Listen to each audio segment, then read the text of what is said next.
আসসালামু আলাইকুম। বন্ধন dairy and এগ্রোর পক্ষ থেকে সকলকে আন্তরিক শুভেচ্ছা অভিনন্দন। আলহামদুলিল্লাহ আমরা এই মুহূর্তে আছি আমাদের ভুট্টার প্রজেক্টে। আমাদের হচ্ছে ৩য় ধাপের কাজ চলতেছে।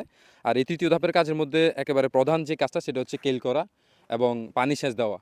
আর এই কেল করা এবং পানি সেচ দেওয়ার পূর্ব মুহূর্তে আমরা আরেকটা কাজ করি সেটা হচ্ছে সার প্রয়োগ।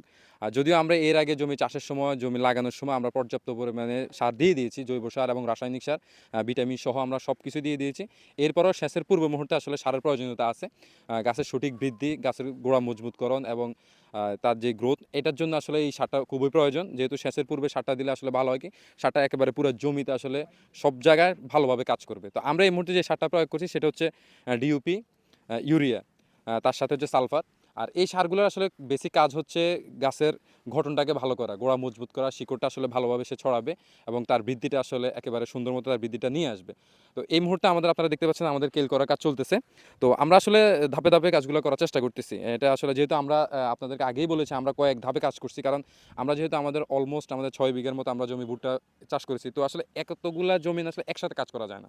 তো আমরা এই কারণে লাগানোর সময় ধাপে ধাপে লাগাইছি এবং এই প্রত্যেকটা কাজ আমরা ধাপে ধাপে করতেছি। তো এই মুহূর্তে আমরা কেল করা আমাদের একদিক থেকে শুরু করে এবং ওই দিক থেকে সার এবং জমির সেচও দিয়ে ফেলতেছি। আর এই মুহূর্তে এখন এগুলো চলতেছে, এগুলো এখনও কেল করা শুরু হয়েছে। আমরা সার দিয়ে দিয়েছি এর আগে, কেল করার আগে। আরেকটা জিনিস মাথায় রাখবেন, কেল করার পূর্ব মুহূর্তে সারটা দিয়ে দিবেন। তাহলে এই সারটা মাটির সাথে ভালোভাবে মিক্স হয়ে যাবে এবং মাটির নিচে চলে যাবে। যত সারটা যদি মাটির নিচে যায় তাহলে তার কাজটা খুব ভালোভাবে করবে। তো আমরা সার দেওয়ার পরে কেল করব। কেল করার পরে আমরা সেচটা দিয়ে দিব। এই সেচ দেওয়ার পাশাপাশি আরেকটা গুরুত্বপূর্ণ কাজ আপনারা লক্ষ্য রাখবেন।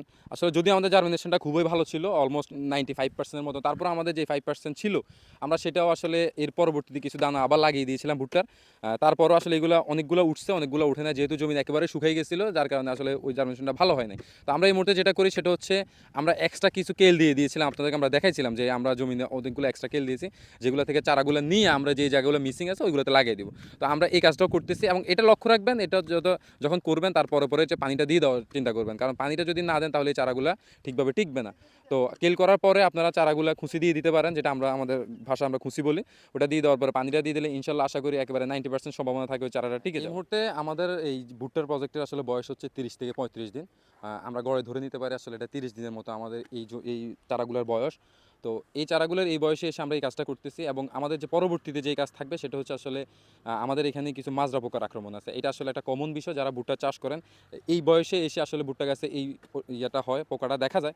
একেবারে শুরুতে হয় লেদা পোকার আক্রমণটা এবং এই পর্যায়ে এসে হয় আসলে মাজরা পোকার আক্রমণ। তো আমরা সেচ দেওয়ার পরবর্তী সময় ইনশাল্লাহ আগামী 4 থেকে 5 দিন পর আমরা একই সাথে চিন্তা করবো পুরা জমিতে এই মাজরা পোকার জন্য একটা স্প্রে করে দেওয়ার জন্য।